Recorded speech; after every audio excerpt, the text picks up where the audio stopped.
것이냐. 아담과 에바는 하나님과 한 몸이 되어 하나님과 같은 자리에 서서 하나님 창조의 위협을 이어받아 하나님이 창조 후 기뻐하셨던 것과 마찬가지 자리에 섰을 것입니다. 하나님과 인간 사이에 그런 관계를 맺게 되는 것입니다. 타락하지 않은 본연의 사람은 하나님의 성전이 됩니다. 아담 해와가 타락하지 않은 조상이 되었다면 그 마음속에는 하나님이 같이 하시는 것입니다. 결국 하나님이 마음속에 들어와 있으니 하나님이 중심이 되고 아담 해와는 하나님의 외적인 몸과 같다는 것입니다.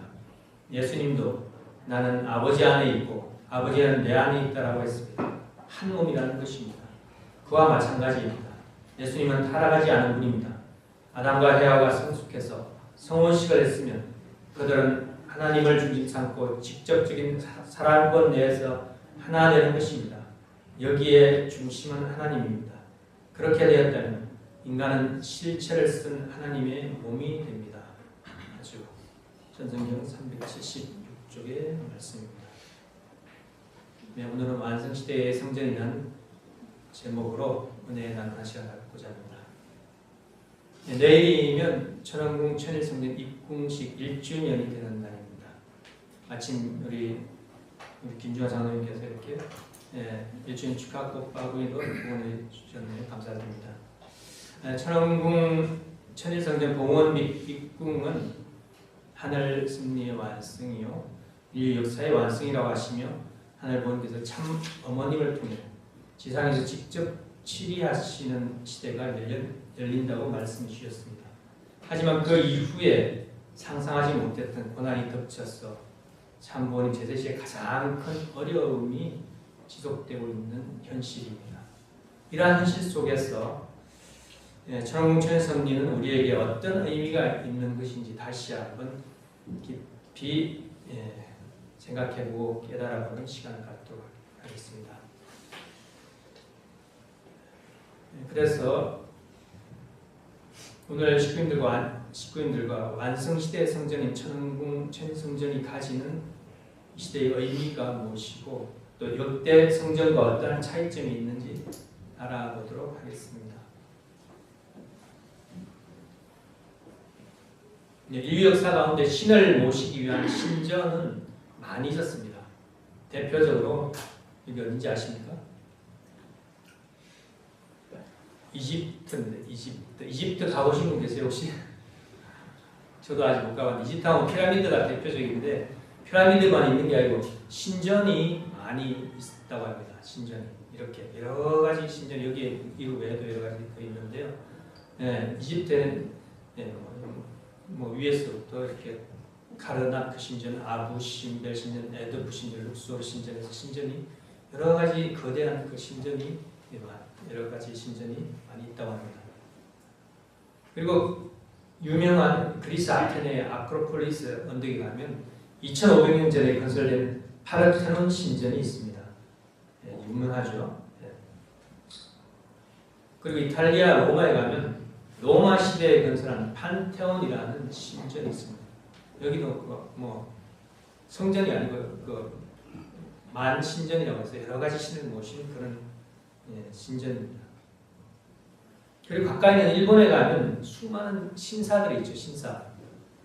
어떻게 보면 신사도 신전의 개념이죠. 여기는 지난 겨울에 학생들하고 갔던 후쿠오카 다짜이루 텐만구라는 곳인데 여기에 신전에 거기는 요 안에 요렇게 아주 곡선이 요렇게 된 게 요게 아주 뭐랄까요 상징적인 거죠. 이 건물은 신전에 들어가는 입구 출입구 문이라고 있습니다. 근데 아주 화려하죠. 이렇게 여러 가지 전 세계적으로 신전이 있는데 하지만 소위 이런 신전이라는 것은 하늘 부모님과는 아무런 관련이 없는 것입니다. 근데 일본하고 한국하고 좀 다른 게 있는데요. 뭐냐면 우리가 하나님이라고 하면 하늘 부모님 하나님만 딱 생각하고 칭하는 그런 고유명사죠. 일본에는 가미사마, 하나님을 가미사마라고 하는데 하나님은 가미사마가 아니고 신전에 모시는 모든 신들이 다 가미사마입니다. 예, 그 가미사마라고 하는 하나님에 대한 고유명사 하나가 없어요. 예, 가미사마라는 모든 신 그런 입장에서 일본에서 신전이 신사가 많이 있고 그런 입장입니다.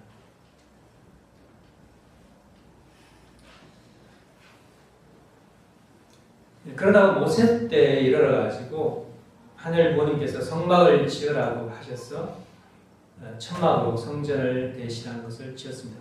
이게 바로 성막입니다. 성막. 왜냐하면 그 국가적인 기반을 아직 가지지 못했기 때문에 성전을 짓지 못하고 먼저 성막을 짓게 했던 것입니다. 그러다가 솔로몬 왕에 이르러가지고 마침내 국가적인 기반 위에 아주 아름다운 거대한 성전을 지을 수 있게 됐습니다. 그러나 그 화려한 그 성전도 하늘 본의 뜻을 거역하는 유대민족으로 인해서 성전이 더럽혀져서 결국 바빌론에 의해서 철저하게 파괴당했습니다. 네. 어떻게 파괴됐냐?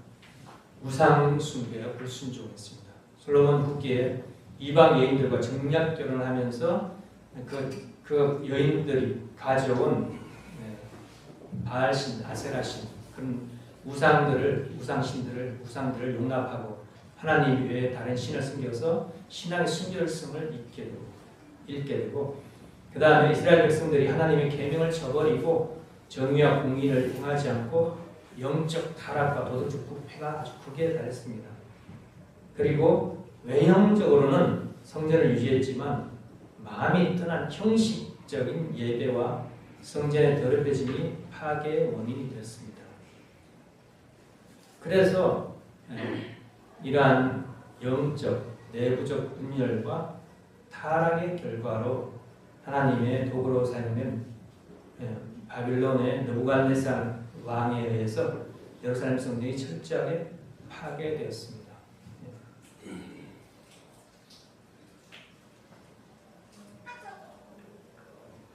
여기서 조금만 더 우리 이야기를 할까요? 그럼 왜 우리는 천왕궁을 짓고 여러 가지 이렇게 어려움이 이렇게 닥칠까? 한번 이 시점 생각해 보면 참 어머니께서는 성전을 입궁하기 전부터 몇 년 동안 삿된 것을 날려버렸죠. 2023년에 삿된 것을 날려버리고 정말 순수한 모습으로서 새로운 해를 맞이해라고 그렇게 말씀했죠. 정말 그 타락성을 날려버려야 되는데 그걸 못했죠.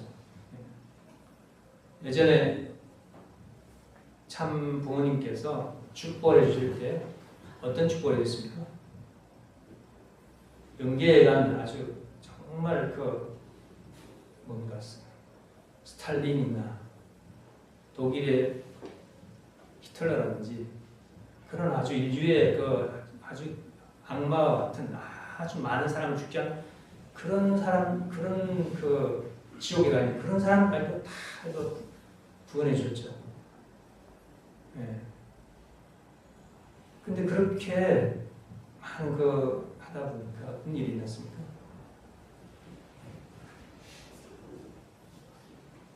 우연인지 필연인지 그때부터 참 자녀님들이 정말 희생을 당한 것을 우리는 볼 수 있습니다. 그리고 2013년에 우리가 기원절을 입적식을 했죠. 입적식을 할 때도 어떻습니까? 우리가 정말 제일 많은 우리를 천국 백성의 자리로, 천국 백성의 자리로 끌어올리기 위해서 말씀해 보면 다 정확하게 말씀 안 하셨지만 그 내면에 보면 우리 한 명도 그 자리에 올라갈 수 있는 그런 들어갈 수 있는 기원을 입적시킬 수 있는 사람이 한 명도 없다고 했습니다. 그럼에도 불구하고 모든 식구들을 다 입적의 자리로 세워주시기 위해서 어떻게 했습니까? 참 아버님께서 먼저 성화의 길을 하셨다는 그런 내면적인 이유가 있었죠.